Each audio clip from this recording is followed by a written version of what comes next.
तो देखिए, देश भर में बकरा ईद मनाई जा रही है और ऐसे में यूपी बिहार बकरा ईद को लेकर वहाँ पर सुरक्षा कड़ी की गई है। मस्जिदों में लोगों ने नमाज अदा की है और लगातार वहाँ पर भी ऐलान हो रहे हैं कि शांति बनाए रखें। और हमारे तमाम सहयोगी हमारे साथ में लगातार जुड़ेंगे जो कि हमें अपडेट देंगे।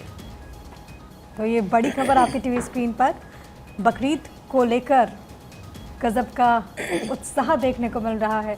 हर्षोल्लास के साथ लोग बकरीद के इस त्यौहार को मना रहे हैं। जगह जगह धूम है आज का दिन। अच्छा, क्योंकि आप बिहार से आती हैं तो बिहार में क्या तस्वीर रहती है प्रिया बकरा ईद को लेकर? बिल्कुल, सुरक्षा के कड़े इंतजामात देखने को मिलते हैं, जैसा कि हमने पहले भी इस बात का जिक्र किया। बाजार लगभग कितने गुलजार रहते होंगे, क्योंकि आप जब निकलती होंगी? बहुत ज़्यादा, खास तौर पर वहाँ पर जो मार्केट्स होते हैं वहाँ पर विशेष तरह की तैयारियाँ की जाती है, जो कि पलक भी से पहले कह रही थी कि क्योंकि कुर्बानी आज के दिन होती है, तो ऐसे में अलग अलग जगहों पर हम देखते हैं कि काफ़ी रौनक देखने को मिलती है। अलग अलग मार्केट्स गुलजार रहते हैं, सुबह से खरीदारी शुरू हो जाती है और देखते हैं हम कि रात भर पूजा, कई ऐसे इलाके हैं जहाँ पर रात भर जैसे शॉपिंग अगर आप दिल्ली की तस्वीरों का जिक्र अगर करें तो वहाँ पर हमने देखा कि लोगों की भारी भीड़ रहती है। पुरानी दिल्ली आप चले जाओ, वहाँ तो मतलब सुबह 5 बजे तक रौनकें मतलब लगी हुई हैं। जैसे ही अगर मान लीजिए कि जब नमाज अदा करने की बारी हो तो लोगों में अलग एक्साइटमेंट होता है। सुबह सुबह बच्चे तैयार हो जाते हैं, पुरुष क्योंकि आमतौर पर नमाज पढ़ने के लिए जाते हैं, तो हम देखते हैं कि एक वहाँ पर अलग उत्साह रहता है। फिर कुर्बानी होती है,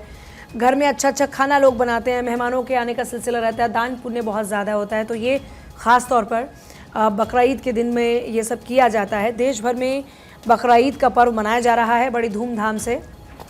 और रिपोर्टर हमारे यहाँ प्रिया। बिल्कुल, लखनऊ से एहतशाम सिद्दीकी हमारे साथ, हमारे सहयोगी कनेक्टेड है नवाबों की नगरी से। एहतशाम, सबसे पहले आपको हम चारों की तरफ से ईद उल अजहा की ढेरों मुबारकबाद, और ज़रा तस्वीरें दिखाइए कि किस तरीके की लखनऊ के लोग, नवाबों की नगरी में ईद की रौनक है।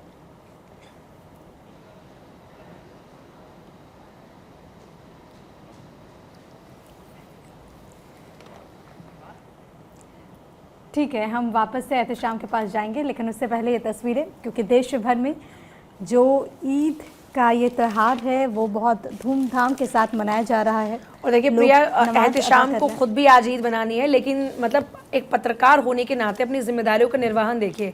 सुबह सवेरे सब लोग नमाज भी अदा करें, हो सकता है कि उन्होंने नमाज अदा की होगी, नमाज अदा करने के बाद में सीधे हमें लाइव तस्वीरें दिखाने के लिए आ गए हैं। और एहतशाम को जल्दी हम कनेक्ट करेंगे। मस्जिदों में लोगों ने नमाज अदा की है, बाजार गुलजार नज़र आ रहे हैं। आज दिन भर की बात करते हैं, दिन भर क्या, लगभग मुझे लगता है कि एक हफ्ते तक ईद का जो ये महापर्व है जो लोग मनाते हैं उनके लिए एक रौनकें लगी होती हैं बाजारों में खास तौर पर। और आज तो बहुत भारी भीड़ देखने को मिलेगी। इबादत का दिन है और मुझे लगता है कि कर्म से बढ़कर दूसरी कोई इबादत नहीं होती है।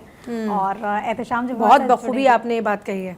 बिल्कुल, जब एहतशाम हमारे साथ जुड़ेंगे तो हम उनसे तस्वीर ज़रूर जानेंगे कि किस तरीके से वहाँ पर इस वक्त रौनक देखने को मिल रही है। क्योंकि अलग अलग जगहों पर, ख़ास तौर पर अगर हम लखनऊ की बात करें तो लखनऊ की तस्वीर अपने आप में बेहद ख़ास होती है, अलहदा होती है। लोग वहाँ पर बड़ी संख्या में पहुँचते हैं, चाहे वो इमाम बाड़ा हो, इसके अलावा कोई दूसरी जगह, वहाँ पर लोग हम देखते हैं कि कैसे नमाज अदा करने के लिए पहुँचते हैं बड़ी संख्या में। वहाँ पर सिक्योरिटी के लिहाज से भी तमाम तरह के बंदोबस्त होते हैं। एक बार फिर से लखनऊ का रुख करते हुए, और एहतशाम, सबसे पहले आपको ईद उल अजहा की ढेरों मुबारकबाद, और ज़रा तस्वीरों के ज़रिए बताइए कि कैसे लखनऊ के लोग, नवाबों की नगरी के लोग आज मना रहे हैं ईद। देखिए, आप और पूरे चैनल सहित पूरे देशवासियों को ईद उल अजहा की ढेर सारी मुबारकबाद। हम आपको सीधे लखनऊ की तस्वीरें दिखा रहे हैं, जहां तमाम लोग ईद उल अजहा की नमाज अदा करने के बाद मस्जिदों से बाहर निकल रहे हैं। पुलिस ने भी अपनी सुरक्षा व्यवस्था के खास चौकस इंतजाम किए हुए हैं, एक दूसरे को गले मिलकर मुबारकबाद दिया। हम सबसे पहले मौलाना साहब के पास जाएंगे। क्या पैगाम आपने आज पेश किया है? हमने पैगाम पेश किया कि आज का ये कुर्बानी का दिन है और ईद उल अजहा का दिन है। सारे हिंदुस्तानियों को अमन का पैगाम देना चाहते हैं। सब भाई भाई बन के रहेंगे, एक दूसरे के दुख दर्द में शरीक होंगे। जब भी कोई मौका आएगा, हमारे हिंदुस्तान पे कभी आँच आएगी, सब सीना पसीना जोड़ करके मुकाबला करेंगे और कैसी भी तन मन धन से, माल से ज़रूरत पड़ेगी माल देंगे, जान ज़रूरत पड़ेगी जान देंगे। ये हमारा पैगाम है आज ईद उल अजहा का, कि हम सब भाई बन के यहाँ रहेंगे, अमन का माहौल देंगे। पैगाम का यही, अभी हमने दुआ कराई नमाज के बाद, इस मुल्क में अमन का माहौल बनाए, चैन का माहौल हो जाए, किसी किस्म के दंगा व फसाद से मुल्क हमारा सेफ रहे। ये पैगाम हमारा। देखिए, बहुत अच्छी बात कही, अमन चैन का पैगाम मुल्क के लिए पेश किया है। हमारे साथ दूसरे लोग भी हैं, आज ईद उल अजहा है, क्या कहना है? जी, मेरी तरफ से और मेरे स्टाफ की तरफ से तमाम देशवासियों को ईद उल अज़हा की बहुत बहुत मुबारकबाद पेश करता हूं और मीडिया के साथियों को भी मुबारकबाद पेश करता हूं और पुलिस प्रशासन के जो साथी आए हैं उनको भी मेरी तरफ से ईद उल अज़हा की ढेर सारी शुभकामनाएं हैं।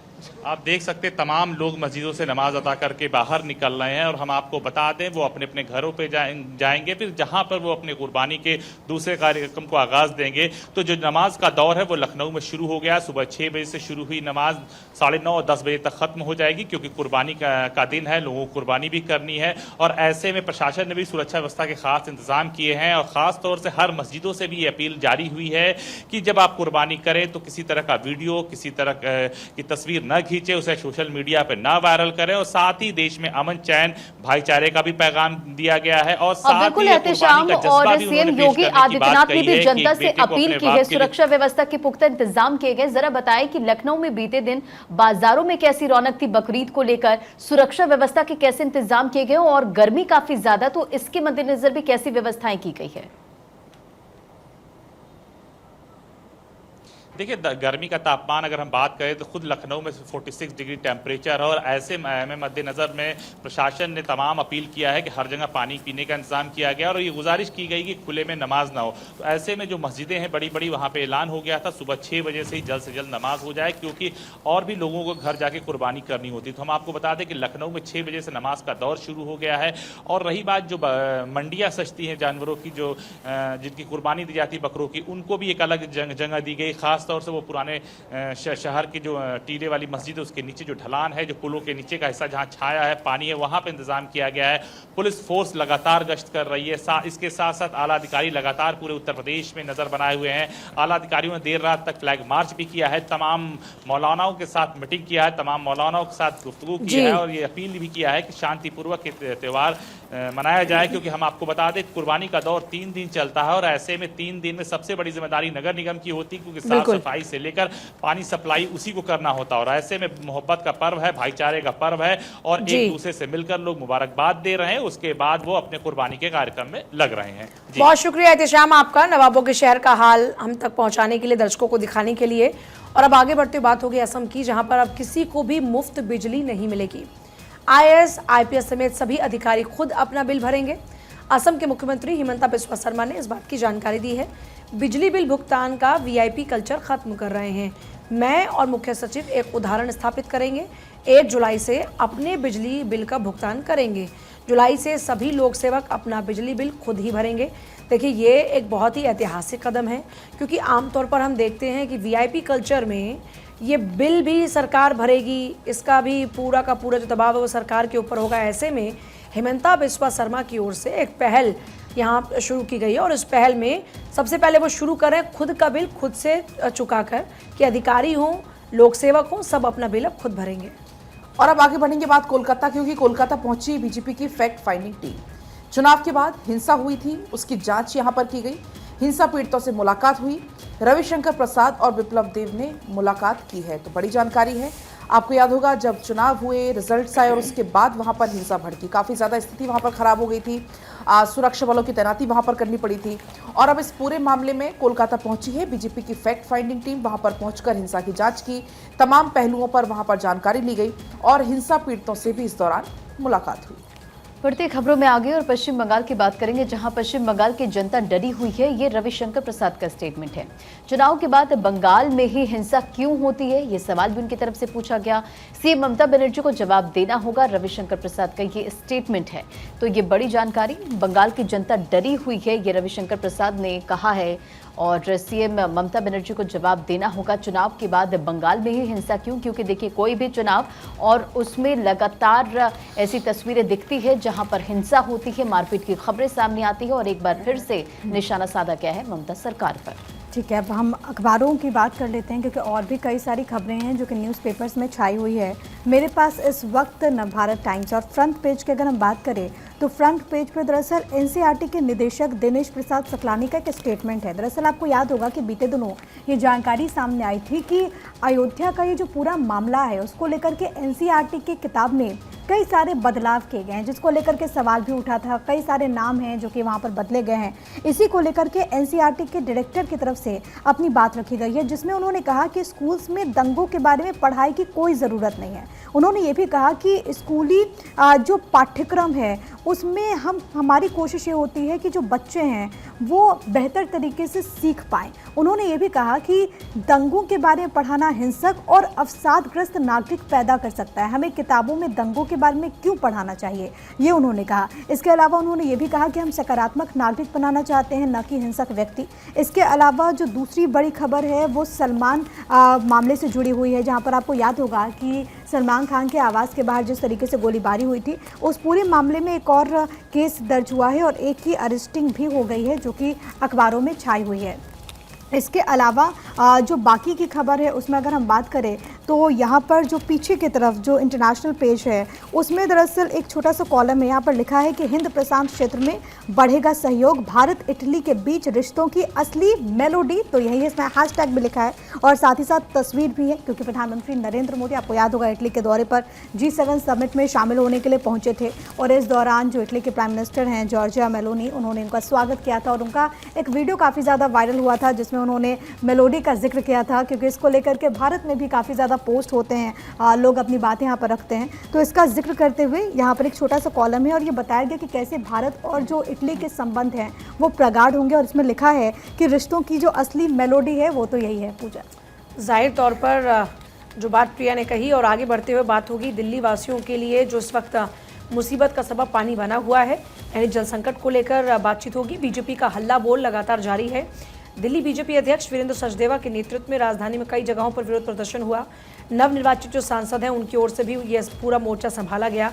आपने देखा कि दिल्ली के अलग अलग सांसद मटका फोड़ते हुए नजर आए, प्रदर्शन करते हुए नजर आए और ये तस्वीरें कल अपने आप में बेहद खास इसलिए भी रही क्योंकि लगातार हम देख रहे हैं कि पानी को लेकर राजनीति इस वक्त अपने चरम पर है और एक तरफ जहां बीजेपी ने मोर्चा खोला, इससे पहले कांग्रेस ने भी पानी संकट को लेकर मोर्चा खोला और मटका फोड़ प्रदर्शन कांग्रेस की तरफ से भी किए गए, बीजेपी की तरफ से भी लगातार किए जा रहे हैं। बीजेपी की अगर बात करते हैं, वीरेंद्र सचदेवा के नेतृत्व में ये पूरे के पूरे प्रदर्शन कल किए गए। तो वहीं पानी की किल्लत को लेकर लोगों में भी आक्रोश इस दौरान देखने को मिला। प्रदर्शनकारियों ने दिल्ली जल बोर्ड के ऑफिस पर पथराव किया, छतरपुर दफ्तर में जमकर तोड़फोड़ हुई और ये तस्वीरें भी न्यूज़पेपर्स में फ्रंट पेज पर ही यहाँ पर दिखाई गई, जहाँ पर जमकर तोड़फोड़ हुई। मंत्री आतिशी ने बीजेपी का हाथ इस पूरे तोड़फोड़ में बताया। तस्वीर आपकी टीवी स्क्रीन पर है। विधुड़ी पर एफआईआर दर्ज कराने की मांग, क्योंकि इस पूरे मामले पर लगातार सियासत जमकर हो रही है। तस्वीर आप देख पाएंगे जब हाथों में मटका लेकर तमाम ये लोग पहुंचे। जल मंत्री आतिशी ने इसके लिए बीजेपी को पूर्व सांसद रमेश विधुड़ी को जिम्मेदार ठहराया। उन्होंने कहा कि बीजेपी कार्यकर्ताओं और नेताओं ने प्रदर्शन करने के दौरान तोड़फोड़ की है। इस दौरान विधुड़ी प्रदर्शन के साथ मौजूद थे, प्रदर्शनकारियों के साथ वो मौजूद थे। तोड़फोड़ के संबंध में दिल्ली पुलिस में शिकायत की गई है और घटना के संबंध में वीडियो भी सौंपे गए हैं। आतिशी का ये पूरा कहना है। आपको बता दें, यहाँ पर तमाम जो बीजेपी के नेता कार्यकर्ता हैं वो पहुंचे, जो लोकल लोग थे वो यहाँ पर पहुंचे और यहाँ पर जमकर प्रदर्शन हुआ। राष्ट्रीय राजधानी में जल संकट गहरा रहा है और लगातार जगह जगह पर इसको लेकर प्रदर्शन हो रहे हैं। लोगों का गुस्सा फूट रहा है। तो बूंद बूंद पानी के लिए दिल्ली तरस रही, लेकिन सियासत भी जोरों पर है। प्यासी राजधानी कब मिलेगा पानी, ये एक बहुत बड़ा सवाल है। दिल्ली सरकार में जल मंत्री आतिशी ने दिल्ली सीपी को पत्र लिखा, पानी की पाइपलाइन की सुरक्षा की मांग की है। साउथ दिल्ली का जिक्र किया, कहा कि पाइपलाइन के 6 बोल्ट काटे गए हैं और इसे साजिशन बताया गया कि साजिश कर ये बोल्ट काटे गए कि ताकि पानी की किल्लत हो, लोगों की परेशानी बढ़े।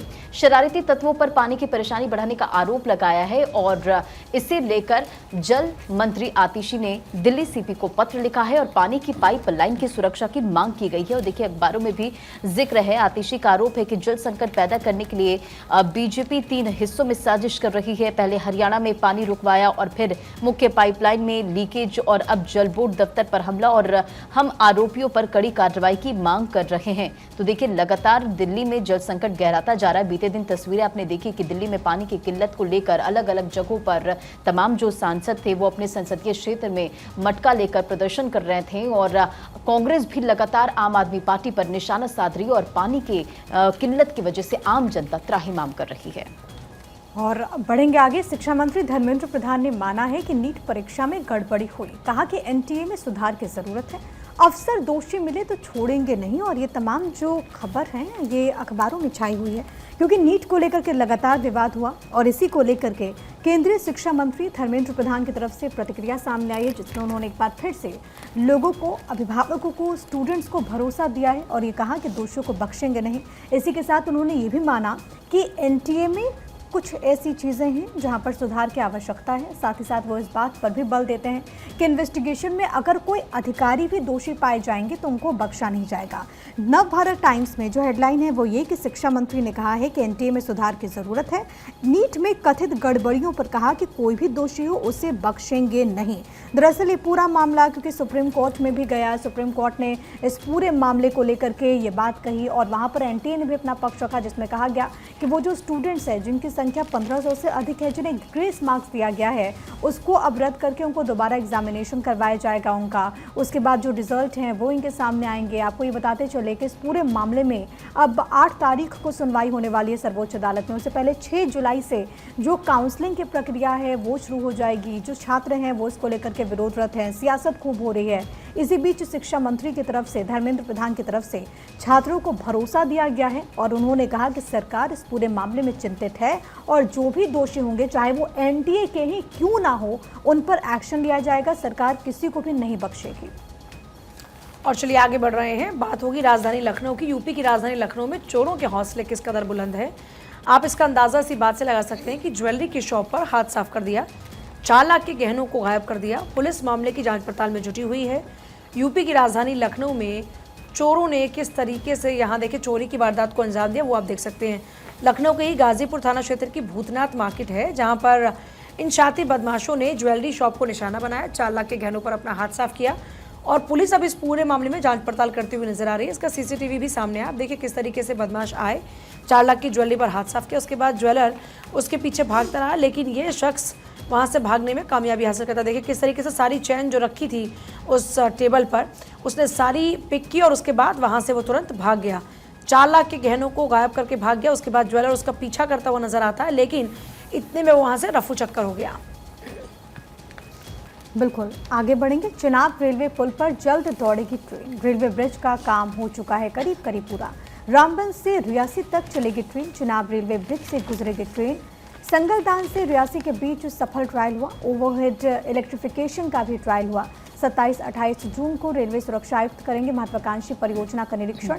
चिनाब रेल पुल पर जल्द ही ट्रेन सेवा की शुरुआत होने वाली है और अपने आप में ये बेहद ज़्यादा महत्वपूर्ण, क्योंकि आपने देखा कि घाटी में, जम्मू कश्मीर में लगातार सौगातें दी जा रही हैं, कैसे जो अलग अलग विकासात्मक कार्य हैं वो लोगों तक पहुंचे। अगर हम बात करें जो आप ब्रिज देख रहे हैं इसकी खासियत की, तो ये मजबूती के अगर लिहाज से देखा जाए तो पुल को 120 साल तक की आयु के साथ डिज़ाइन किया गया है। 260 किलोमीटर प्रति घंटा की हवा की गति को झेल सकता है। सुरक्षा के लिहाज से अगर हम समझें तो भूकंप और ब्लास्ट प्रूफ डिज़ाइन है।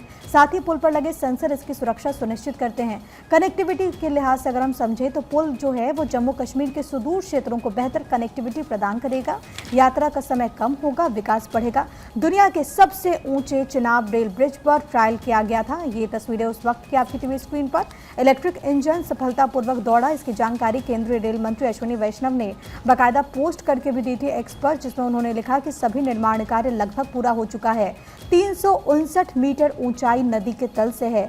1315 मीटर लंबाई है। चिनाब नदी पर बने इस पुल की 1486 करोड़ रुपए इस पर जो खर्च है वो हो चुका है। अगर हम आंकड़ा आपको बताएं तो रामबन से रियासी तक ये ट्रेन चलेगी और इससे पहले भी कई सारी सौगातें घाटी को मिल चुकी है, लेकिन अब कनेक्टिविटी के लिहाज से समझे तो ये एक बहुत बड़ी सौगात है जम्मू के लोगों के लिए, क्योंकि इससे जो सुदूर इलाके हैं वो भी अब कनेक्ट होंगे और यहाँ पर आने वाले दिनों में सरपट ये ट्रेन दौड़ती हुई आपको नजर आएंगी। पूजा देखिए बिल्कुल चिनाब रेलवे पर पुल पर जल्द ही ट्रेन दौड़ती नजर आएंगी और चिनाब रेलवे ब्रिज से ट्रेन जो है वो गुजरती हुई नजर आएंगी। इस बीच बात करेंगे गंगा दशहरा की। गंगा दशहरा के मौके पर वाराणसी में भव्य गंगा आरती हुई। भारी संख्या में जो श्रद्धालु हैं वो शामिल हुए। कल की काफ़ी तस्वीरें आपको दिखाई हमने। कल था गंगा दशहरा का मौका और गंगा दशहरा के मौके पर विशेष आरती का आयोजन हुआ। काशी में गंगा दशहरा पर भव्य आयोजन हुआ आरती का। वो तस्वीरें इस वक्त आप देख रहे हैं जहाँ पर भारी संख्या में जो श्रद्धालु थे वो नजर आए। और अब आगे बढ़ेंगे, बात होगी सिक्किम की। पर्यटकों की पुकार, हमें किसी तरह घर पहुंचा दो। दरअसल यहां पर पर्यटकों को हेलीकॉप्टर से निकालने का अभियान शुरू नहीं हो पाया। सिक्किम में 20 जून तक बारिश का अलर्ट भी जारी है। उत्तरी सिक्किम में 1215 से ज्यादा पर्यटक फंसे हुए हैं। लैंडस्लाइड के कारण उत्तर सिक्किम को इसके साथ साथ देश के अन्य हिस्सों में भी जोड़ने वाला जो राष्ट्रीय राजमार्ग है वो अन्य वैकल्पिक सड़क मार्ग से जोड़ना बंद हो चुका है।